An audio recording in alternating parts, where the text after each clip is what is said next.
Vous êtes toujours dans le 64 minutes sur TV5 Monde, la chaîne francophone mondiale. Avant de revoir l'essentiel, les temps forts de l'émission, d'abord un point sur les derniers développements de l'actualité.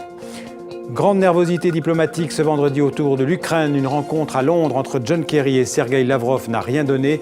Les Occidentaux menacent la Russie de graves conséquences si le référendum prévu dimanche devait entraîner le rattachement de la Crimée à la Russie. Et la Russie qui affirme ce soir qu'un drone américain a été intercepté au-dessus de la Crimée. Toujours aucune trace du Boeing 777 qui a disparu depuis 6 jours quelque part entre Kuala Lumpur et Pékin avec 239 personnes à bord. Les rumeurs les plus folles circulent et la Malaisie décide d'étendre les recherches dans l'océan Indien. Alerte aux particules fines dans l'atmosphère. Le seuil d'alerte à la pollution de l'air a à nouveau dépassé ce vendredi dans plusieurs villes de France, à Paris aussi, et dans plusieurs pays européens. Comme promis, en 2 minutes, on va revoir l'essentiel de ce monde en français, ce que vous avez aimé ou ce que vous avez raté. Un résumé préparé par Pascal Bourgault. Réunion de la dernière chance à Londres, à 2 jours du référendum en Crimée sur le rattachement ou non de la région à la Russie. Sergueï Lavrov et John Kerry se rencontrent ce vendredi pour la 4e fois en une semaine. Les 2 ministres des Affaires étrangères n'ont pas réussi à trouver un accord. À la bourse de Chicago, qui fait référence en la matière, le cours du blé a augmenté de 8% depuis le début de la crise, le 20 février. Le cours du maïs de 4% pour revenir à ses plus hauts depuis l'été dernier. 7e jour de recherche et toujours rien. Selon la presse américaine, citant des enquêteurs de manière anonyme, l'avion disparu aurait pu voler plusieurs heures après sa disparition des écrans radars. Autant que je sache, il n'y a encore eu aucune déclaration à Damas quant à l'organisation d'une élection présidentielle, mais il y a un certain nombre de signes qui semblent indiquer qu'il va y en avoir une.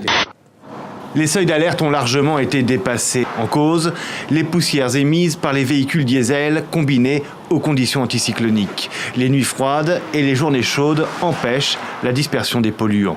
Des négociations très difficiles sont en cours entre l'État du Niger et Areva pour renouveler les conventions entre les 2 parties. Jusqu'à présent, Areva payait 5,5% de redevances minières. Le président nigérien réclame 12%.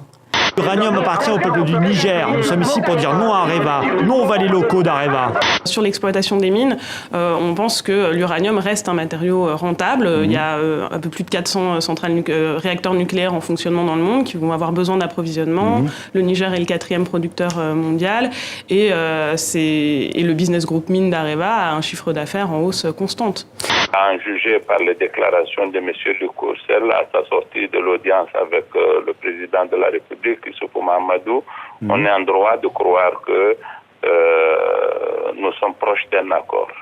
Je vais chercher la balle et en même temps, je mets une autre sous le gobelet.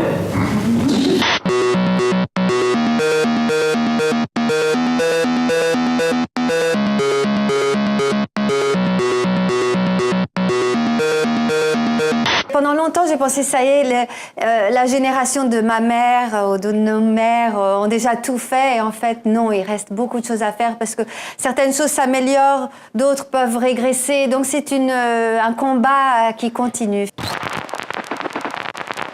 Voilà, fin de ce 64 minutes. On se retrouve demain pour un nouveau Tour du Monde en français. Merci de votre fidélité. Restez avec nous sur TV5 Monde. À demain. Merci.